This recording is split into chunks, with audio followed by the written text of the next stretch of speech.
A warm welcome. You're watching Eye on Africa. I'm Rochelle Ferguson-Biahi. These are the top stories on the continent. Lesotho's new Prime Minister takes office 2 days after his estranged wife was gunned down. It was unclear whether the inauguration would go ahead following the murder. In Tunisia, the debate on the right not to fast during Ramadan heats up. This after 5 men were sentenced to jail time for smoking during the hours of fasting. Our correspondent sent us a report from the capital, Tunis.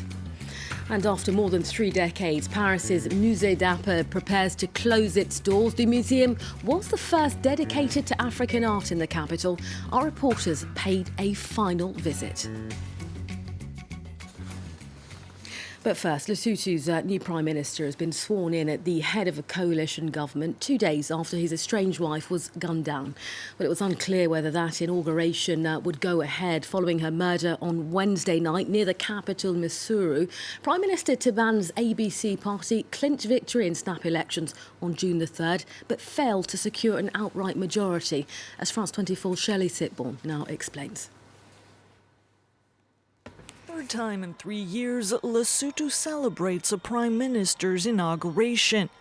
The new head of government of the South African monarchy isn't all that new. Tom Tabane was in power until 3 years ago, when he was ousted in a coup. He ran again this month after his rival, now former Prime Minister Pakadita Mosisili, seen on these images, lost a no-confidence vote. One of Tabane's hopes for his mandate, making it last till its last day in peace and stability, something he said throughout his campaign. Regular elections are some of those. Control of the army, control of the police by civilian authority. All those things are part and parcel of true democracy.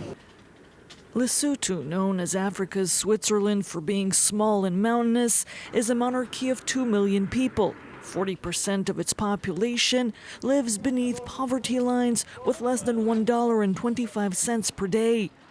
Prime Minister Tabane hopes that his 4-party coalition will remain stable so it can properly fight corruption and develop the economy. Lesotho is completely surrounded by South Africa, its main economic partner. The new Prime Minister takes office after a personal tragedy. His estranged wife was murdered only 2 days ahead of his inauguration. His backers say the killing was an attempt to intimidate him. Police say it's too early to know. They've only just started the investigation. In other news, Kenyan officials say a roadside bomb has killed 4 people and critically injured 11 others in the northeast of the country.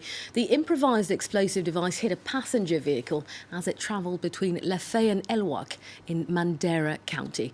Well, as yet, no one's claimed responsibility for the attack. Similar explosions, though, in Kenya over the past month have killed at least 34 people. The Democratic Republic of Congo's top opposition leader, Moise Katumbi, has announced he's to return to the country after fleeing a year ago. Well, Katumbi's decision comes after the UN urged Kinshasa to let him take part freely and safely in future presidential elections. Speaking in Paris earlier, Katumbi called for change in the Central African nation. Have a listen. My idea for Congo first is a wake-up Congo, stand-up Congo, if I can say that. And what is important for me is to give a better life to the Congolese people. Congo is one of the richest countries in the world, and today Congo is the poorest country in the world. I think what is important for me is to give a real change, not a change on the paper, on a change like what I did in the Katanga province.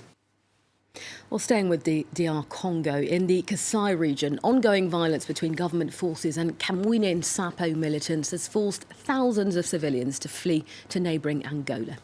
Well, the UN has called for an international investigation into abuses in the region and is now seeking $65 million to fund humanitarian efforts. The details with France 24's Nicolas Germain. For many years, the worst killings in Congo took place in the east of the country. But in recent months, they have occurred in the central Kasai region. These refugees have fled Kasai to arrive here in neighbouring Angola. We don't have a shelter. We're suffering from malaria, and there's no medicine. Hundreds of people have been killed and over 1 million displaced in central Congo since fighting broke out last August between local militia Kamwina Nsapu and government forces. About 30,000 refugees are now in Angola. Around 400 arrive daily. I feel sad because people are dying.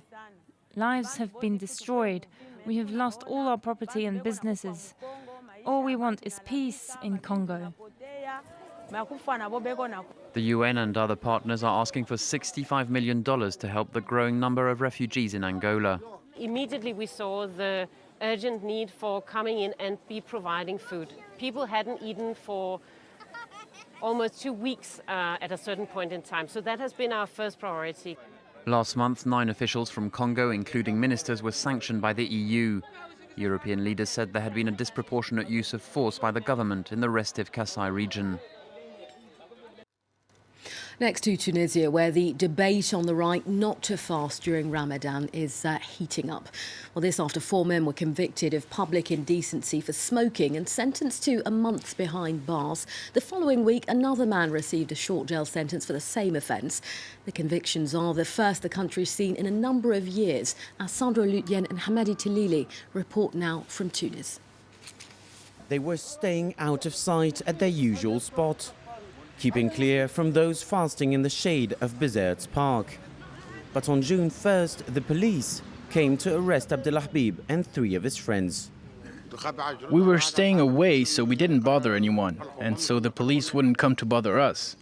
We were only smoking cigarettes, but they took us to the police station and then directly to the courthouse. And we were sentenced to a month in prison. Although unable to afford a lawyer, Abdelhabib lodged an appeal. In Tunisia, there is no law that explicitly forbids eating or drinking in public during Ramadan. But the 4 men were charged with public indecency, an ambiguous legal concept.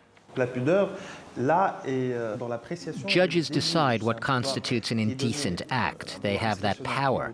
And they tend to employ this term loosely and say that smoking a cigarette is an act of public indecency, while in fact the Tunisian constitution protects the citizen and his freedom of conscience.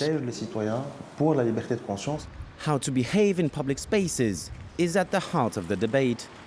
During Ramadan, the Fatara, those who do not fast, are socially expected to eat or drink out of sight.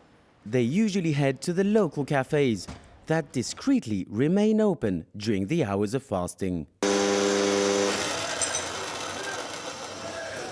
In 2013, Karim Ben Abdallah created a website to locate these establishments. People post which cafes are open, with their prices and the quality of their service, so that those who do not fast can find nice spots. The movement aims to make people understand that there are differences in Tunisia, that there are those who fast and there are those who don't. Close to 9,000 people follow the hashtag Fatar, but outside, drinking and eating remain a risky endeavor. In the first 2 weeks of June, 5 people have already been convicted of public indecency. And finally, Paris's Musée Dapper is closing its doors permanently owing to financial woes and a dwindling number of visitors. Opening in 1986, the museum was the first in the capital dedicated to African art. Over 3 decades, the Musée Dapper expanded its exhibits to include Caribbean, Latin American and African American work. Those exhibits will now travel the world in partnership with other museums. Jessica Sistili and Julien Sauvaget report. On a quiet street in one of Paris's chicest neighbourhoods, a tribute to African culture, the Musée Dapper. Founded by Michel Levaux in 1983 and brought to the French capital in 1986, the first of its kind in France to put the spotlight on African art. Back then, the Musée Quai Branly didn't exist. There weren't any projects that promoted African art.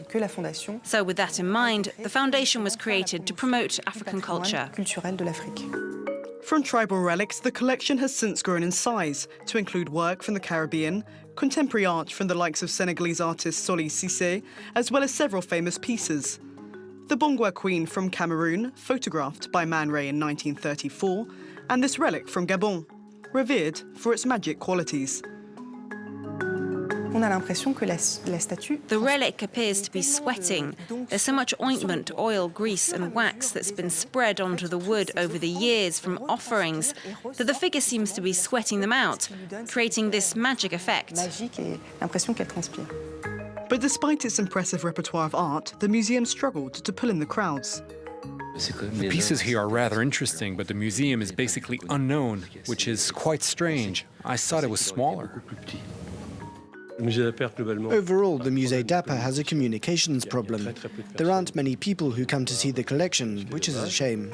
Faced with high maintenance costs, the owners have decided to close the museum and sell up the space, a chance to update their project for future generations. We decided the best way to do that was to liberate ourselves from just being stuck in one place, which was also very expensive, and so become nomadic. A new system, a rebirth, a new breath of life, and invest in places where we can interact with the public and get closer to them. Travelling exhibitions, partnerships with museums in Paris and worldwide. A new lease of life for the Dapper Foundation once the museum closes its doors for good.